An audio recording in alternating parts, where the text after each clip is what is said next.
In the early hours of July 23rd, 1942, the first train transport of deportees left Malkinia, Poland.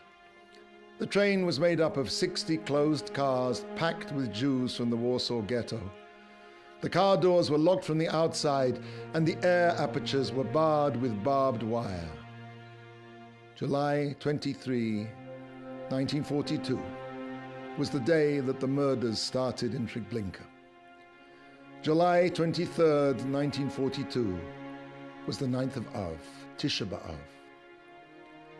The 9th of Av has been a day of tragedy for the Jewish people ever since the Exodus and the sin of the spies in the desert. In Auschwitz, there was of all things a chapel.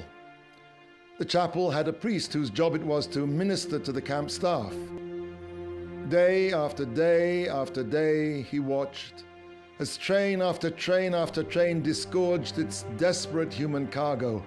Day after day after day, his eyes lifted to the smoke wafting from the ovens, all that was left of 1 million lives, 1 million mummies and daddies' goodnight kisses, 1 million broken birthday toys, 1 million pairs of bewildered, frightened eyes staring lifeless into eternity. Day after day after day. One day, the priest walked into his chapel and he went up to the cross.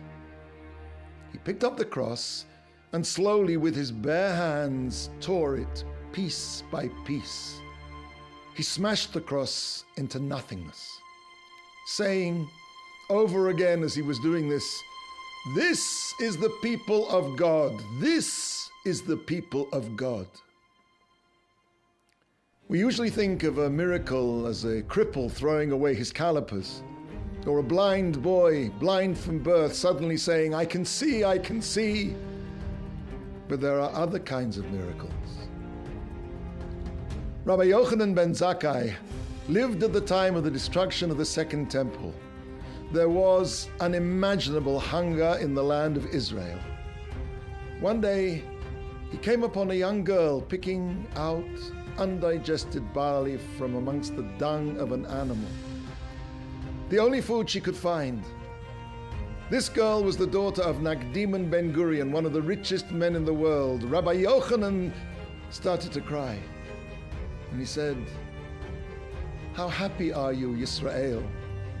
When you do the will of God, no nation nor tongue can rule over you, and when you forsake God's will, you are delivered into the hands of the lowliest nation, and not even into their hands, but into the hands of their animals."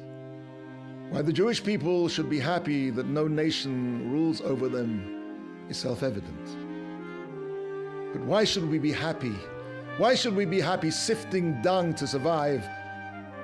When natural disaster strikes, when there's an earthquake or a flood or a building collapses without reason, it means that God is punishing us without revealing himself. He has used the natural world as his agent.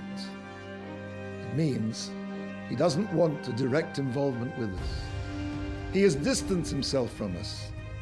But when something happens that's so totally unnatural, something miraculous, and even though the punishment is terrible beyond words, nevertheless, we recognize that our punishment is coming directly from Hashem and not through the hands of an agent.